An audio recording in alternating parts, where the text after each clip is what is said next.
Selamat pagi untuk kita semua. Perkenalkan, nama lengkap saya Alberto Olok, biasa disapa Berto. Saya dari kelas 12 IP 1 SMAS Seminari Minyak Sandung Jember. Pada video kali ini saya akan memaparkan sedikit pengetahuan saya mengenai kisah hidup Yesus. Seperti yang kita ketahui, Yesus Kristus itu sendiri merupakan sebuah tokoh sentral dalam sejarah kekristenan.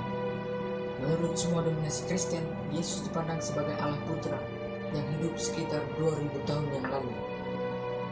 Membahas mengenai keluarga Yesus merupakan sebuah keluarga yang boleh dikatakan miskin dan sederhana. Hal ini dapat kita ketahui melalui persembahan mereka di bait Allah, yaitu sepasang burung tekukur dan seekor burung merpati. Selama masa pelayanannya, banyak orang yang percaya dan mengikuti dia. Dalam menjalankan misi dan pelayanan tersebut, tentu Yesus tidak bekerja seorang diri.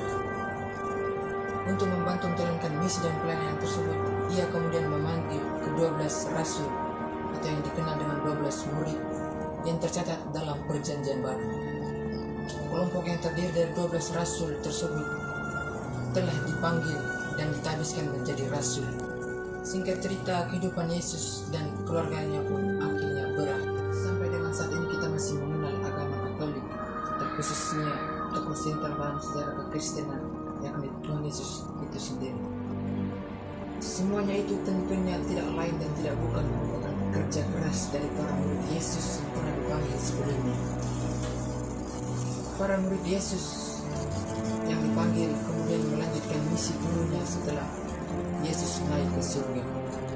Seandainya jikalau pada waktu itu para murid tidak melanjutkan misi gurunya, maka kemungkinan besar yang akan terjadi adalah sampai dengan saat ini kita mengenal siapa itu Yesus yang sebenarnya dan agama Katolik itu.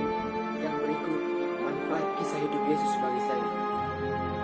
Hadirnya kisah hidup Yesus dapat membantu saya dalam mengenal dan mengetahui siapa itu Yesus yang sebenarnya, serta karya keselamatan apa saja yang pernah dibuatnya selama hidup. Tidak hanya itu, saya juga dapat mengetahui bagaimana perjalanan hidup Yesus sejak lahir sampai akhirnya ia wafat di kayu salib. Dalam ajaran Gereja Katolik, Alkitab atau biasa disebut dengan kitab suci merupakan sabda Allah yang disampaikan melalui tulisan-tulisan orang-orang kudus.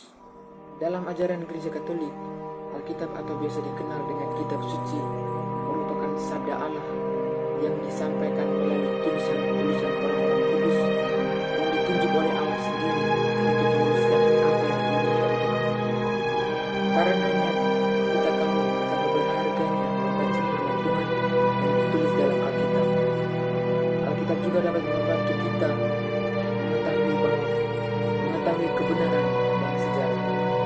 Tidak sampai di situ, kisah-kisah yang tertulis dalam Alkitab pun dapat kita jadikan sebagai bahan refleksi dan perenungan dalam hidup kita sehari-hari.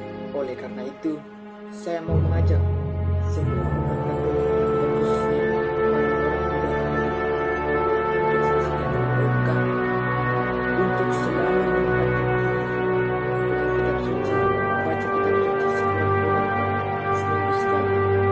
Karena firman Tuhan sebagaimana yang tertuang dalam kitab suci dapat mendekatkan kita dengan Tuhan, menjernihkan pikiran, mengarahkan pikiran kita ke pikiran yang